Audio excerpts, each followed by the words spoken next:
Hey, this is Alex at U Rock Music Center again, doing another lesson for you today. Today I'm playing an electric guitar. This is the first time I've ever done a video at all using an electric guitar. Today I have with me my trusted this is a 2000, maybe 2001 Mexican. As you can see, it's got lace sensor pickups in it, which I super dig. I've got the red, silver, and blue in it. And I've got this very cool pick guard on it. And it's actually not a custom pick guard. What this is, it's by a company called Pick Peels. This is actually just basically, you can think of it as a giant sticker that you put over top of your pick guard to customize it. They're cheap, they're durable. I've had this on for about 7 months now. And there's no scratches or anything on it. So it's held up extremely well. And they're super easy to put on. So you can go to their website, www.pickpeels.com. I'll leave it in the comments section too. And check them out. Got tons of designs on there, and you can actually upload your own. But this is a stock. Anyway, so today I wanted to talk a little bit about mixing major and minor pentatonic scales inside of solos. It's a concept that seems fairly easy in context, but I think a lot of people have trouble with understanding why they would be doing that in the first place. So we're going to start by talking about the blues. This is probably the most common place to use it, but it's certainly not the only place. Okay, so like I said, we're going to talk about using major and minor pentatonic scales inside of the blues. It's not an entirely difficult concept to understand. And there's a lot of different ways that this applies. So a lot of people know that both major and minor pentatonic scales work over the blues. Why is that? Most people, I think, if you said, hey, we're going to play blues, we're going to play an A, would start out with your pentatonic scale here, right? A minor pentatonic scale.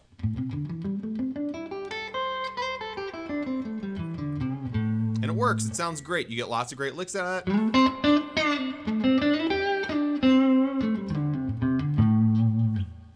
Great, there's no problem with that.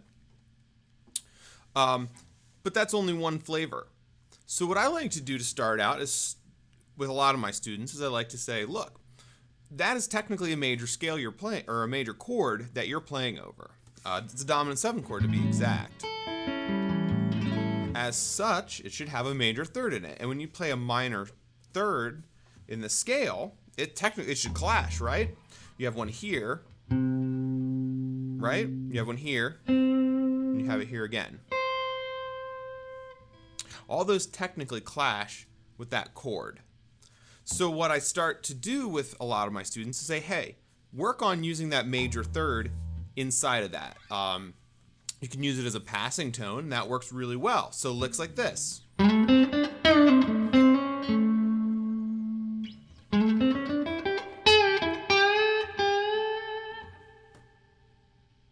Right? So that's pretty simple. This one up here, I like to do this lick a lot. So I'll start on the minor third, and I'll just kind of brush up.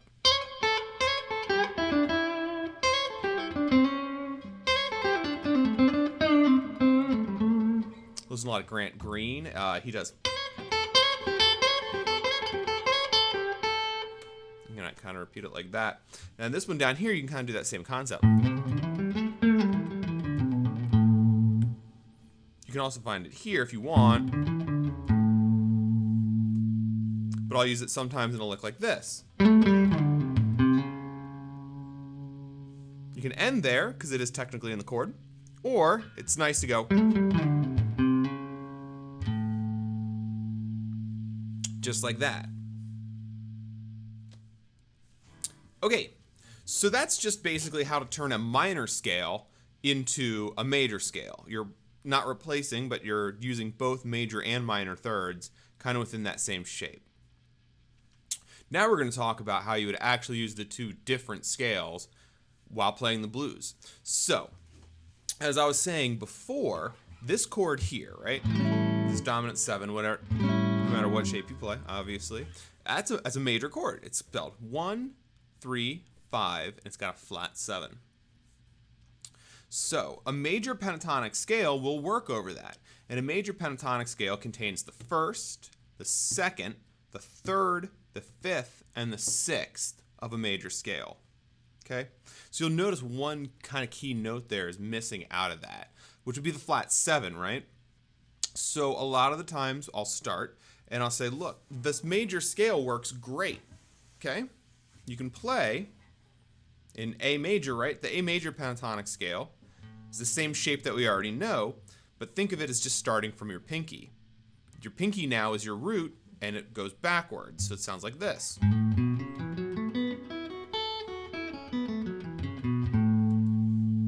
Now, some of those licks I was talking about before suddenly don't work. It doesn't sound good to go.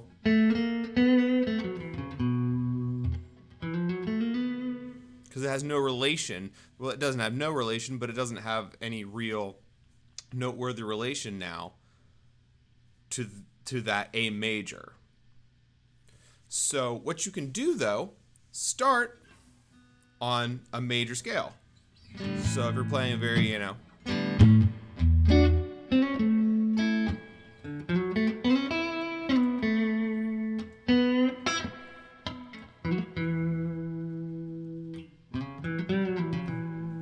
all those major licks are going to work really fantastically over an A7 chord. And then start finding out what your flat 7s are. So for instance, if we're going 1, we have 2, 3, 4, 5, right? Here's going to be 6. Sorry.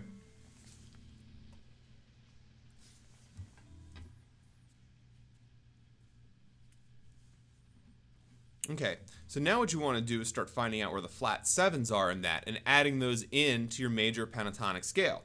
So if you have 1, here's 2, 3, 5, 6.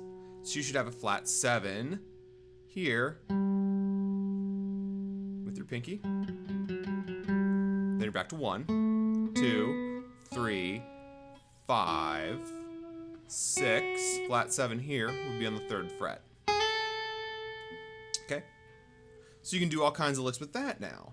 Use it as a passing tone. Technically you can land on it, but it doesn't sound as great as 1, 3, or the 5. But all kinds of licks you can do now.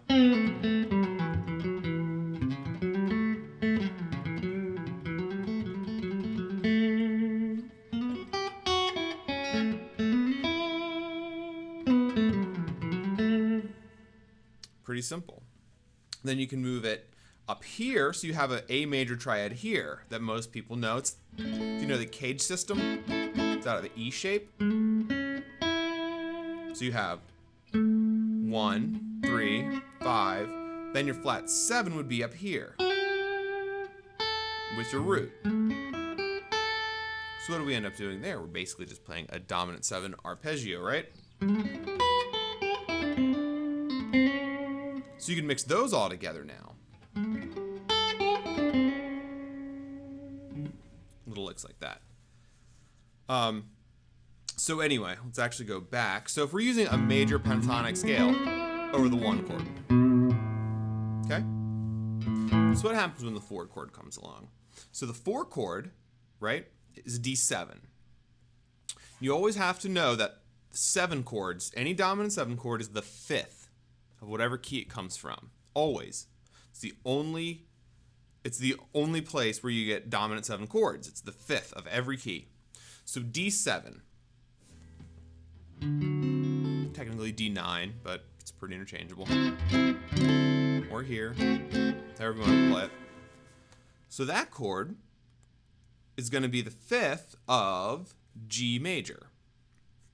So then we have to say, okay, so we know what key that comes from.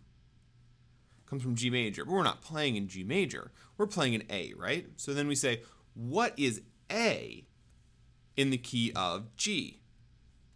Well, it's a major second up, right? So it's the 2nd.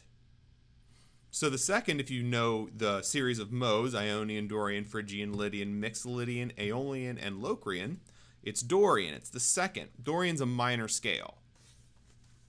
So the most notes match when you move up and you play into the minor scale, the A minor pentatonic scale. So you can start out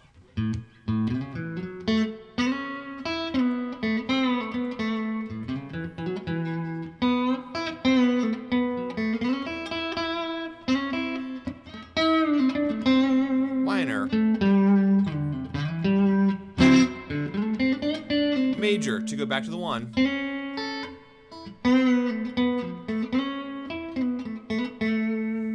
So we have the 1 chord, we have the 4 chord. So what's the 5 chord? Well, it's an E7, right? What key does E7 come from? This is a pretty easy answer. Actually comes from A major, right? In which we were already on. So what you end up with is an A major pentatonic scale over the 1 and the 5 chords. Move to the minor pentatonic scale for the 4. Now, bear in mind, that's only one way to do this. This is not law. It's not anything but one way to approach it for a certain sound. But it is nice because the audience will be able to tell that you've acknowledged the chords are changing and you're doing something to acknowledge that. So we would have our 1 chord, right?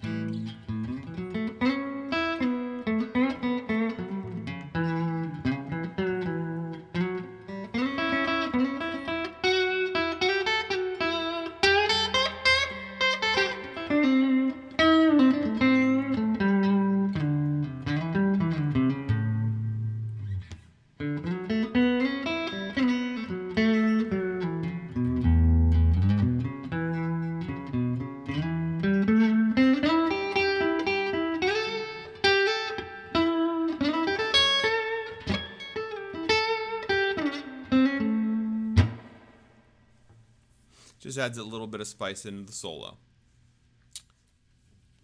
Okay, after some mic adjustments there, we're going to talk about some other situations that might call for doing this, besides the blues. And as you know, the blues kind of stands on its own. There's a lot that happens in the blues that doesn't happen in other styles of music. It's had a lot more options. But anyway, so we're going to use a song by Fish as an example. It's called Fast Enough for You. It's off their album Rift. And it's a great tune. We're not going to talk about the whole song. We're just going to talk about the vamp on the end. So if you like the tune, if you like the solo, go ahead and look it up. Look up the chords and just learn to play the tune. Great chord change. We're only, like I said, we're only interested in the vamp on the end. It's 3 chords, okay? So it starts out on this E flat major chord. Okay? Then it just moves the bass down to a D, to a B flat major, to a C major.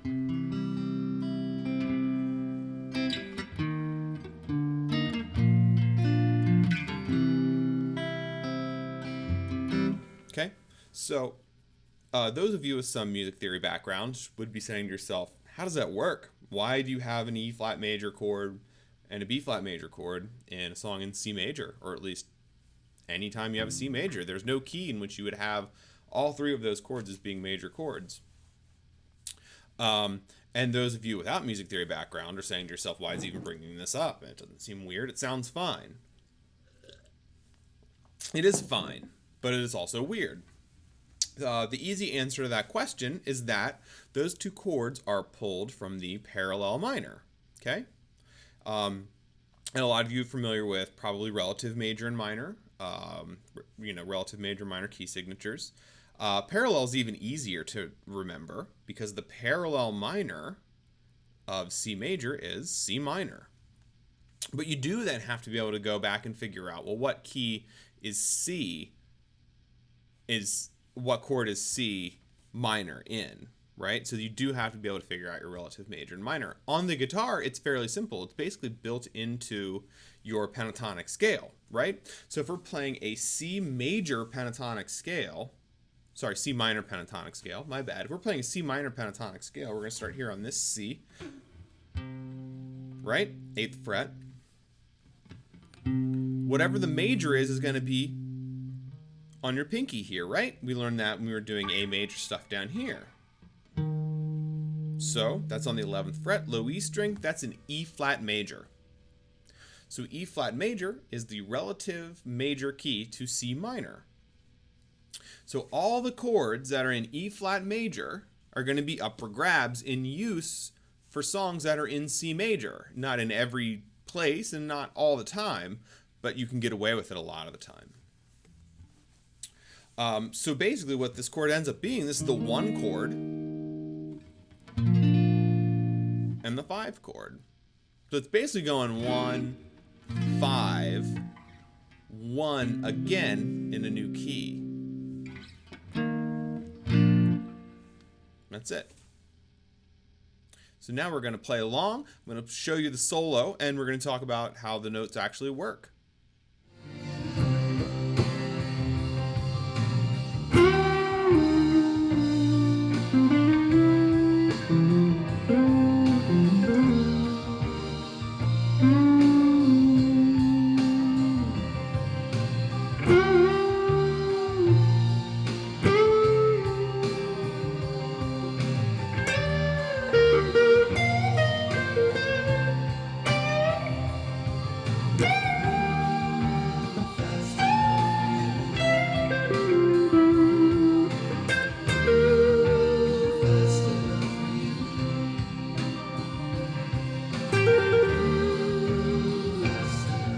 So now I'm going to run that through with you, lick by lick, as much as I can do, and see if that makes sense. So anyway, so now I've got my trusty Maxon 808 in there, the best distortion pedal on the market, or should I say overdrive? For those of you that don't know, Maxon actually made all the original Tube Screamers and all of Ibanez's pickups and stuff like that. So Maxon basically is original Ibanez. Just a little bit of guitar info for you there. So anyway, so what's happening in that song, he's always basically just moving between minor licks to start out with, right? Because we have fast enough to a major when he's on the C major.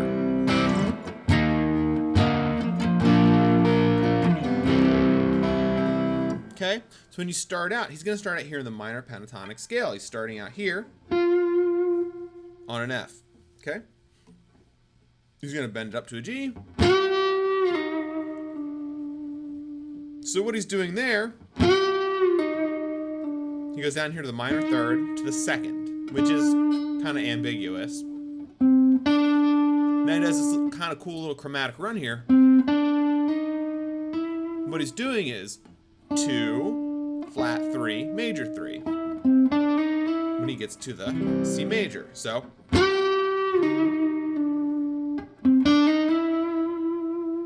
he's on the C major, so now right down there comes out of the C major.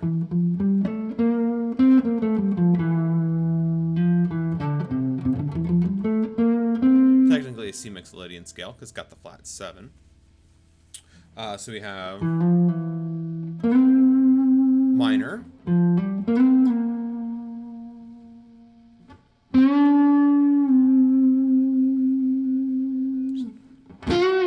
minor, major. What he's doing there is he's bending from the 5th to the 6th, which is in the A major, or sorry, the C major pentatonic scale. It's going to go back to the minor.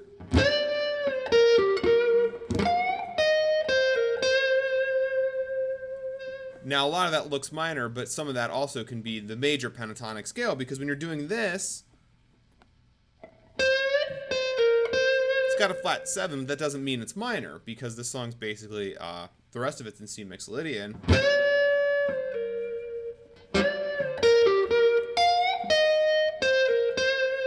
He does have the E flat here, minor, but then this part is major. He has this neat little lick here. So you have a G here and a D here. So he's going to bend that up. He's going to bend this D up to an E, right? E and G gives you C major. It's just missing the C. So that's a major lick. Then he does this one, right? A little minor lick here. Then he goes to the major lick. He's going to run down a C major triad here.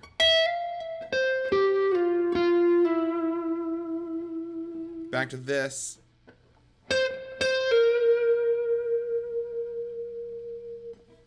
Then he does this little minor thing here.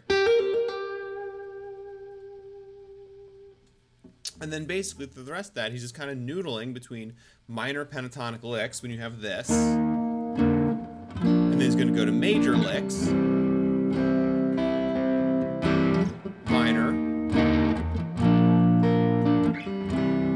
major, so you can get stuff like this.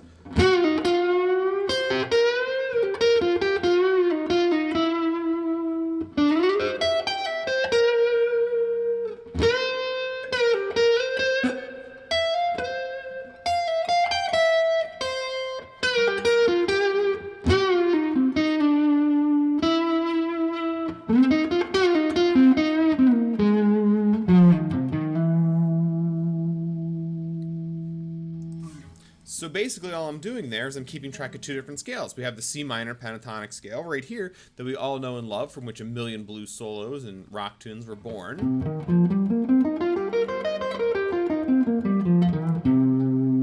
And then I'm keeping track of a C major pentatonic scale that's right on top of it. It's going to start here, right?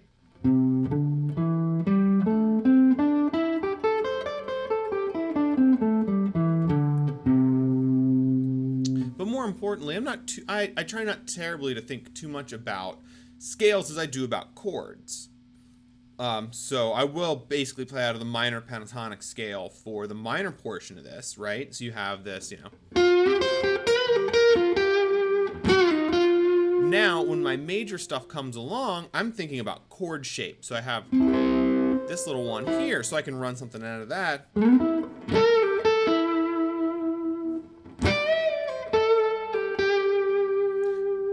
So then I can shift up from the E to the D shape. That would be right here.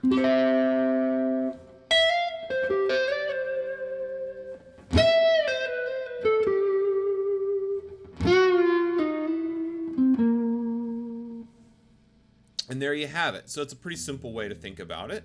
It requires a lot of practice. Just run those two scales on top of each other. Think about where your chords are. And if you're not familiar with the caged system, I'll do a video lesson on the caged system soon. If you're not familiar with the caged system, you really should be. The caged system is the only way to really understand the guitar.